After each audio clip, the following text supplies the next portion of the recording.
it really felt like an experience of 4 individuals, young people, all going through something crazy together and finding each other and coming together, and that was really the heart of the film.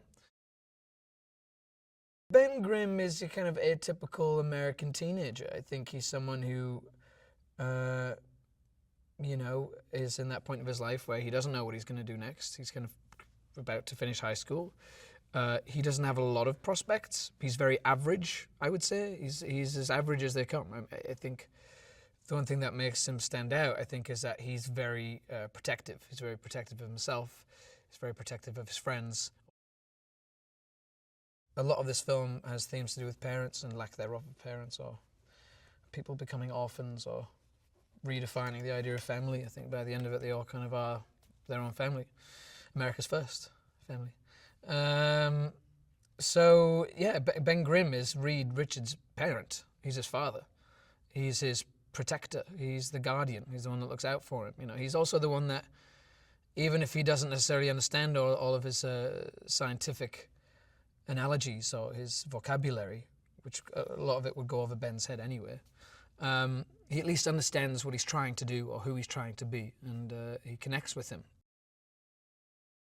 What do you do when you wake up in the hospital bed and, like, you know, you're made of rocks, or your limbs are spread out across the room as far as you can see, or, you know, you're literally on fire? It's probably quite a sobering moment, I would imagine. I think Ben gets the worst of it, if I'm honest. I think I have the worst affliction. You know, I'm literally a rock with eyes. Your life is forever changed. All those plans of potentially maybe getting into college on a baseball scholarship, maybe leaving your house, maybe finding your first apartment, finding your first girlfriend, finding your first, all that stuff, gone. I mean, like, your life as a normal individual is gone, is removed. So all you have, surely, is the people that you experienced that horrible atrocity with. It's a fun family film. It's a fun summer movie. Mars is hands down just a great actor. I mean, it's hard to, you know, I've seen a lot of his movies that he's already made. I've seen stuff of him on this movie, just looking at playback and stuff. He's genuinely, like, a great actor. And, you know, he makes Reed a very complicated individual. I think Reed should be a complicated person. We have a great relationship off screen. I mean, as soon as I met him, you know, we just had a great rapport together. We have a lot of fun together. We laugh a lot.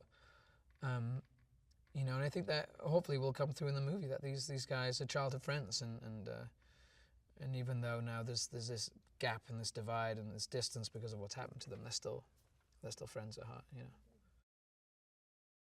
the stakes are so high and it's so fantastical. And sometimes the instinct is to make it so. He's really pulling the reins back and saying, like, we don't need to do that. Everything is real.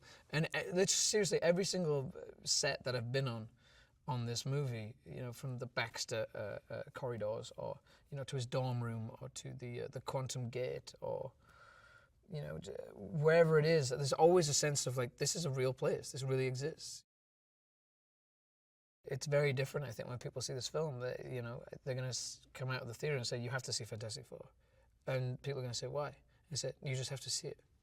Because it's not like anything I think I've seen, really, in this genre. With these kinds of characters and, you know, powers and superheroes and villains and stuff, you know, I just haven't seen anything like this before.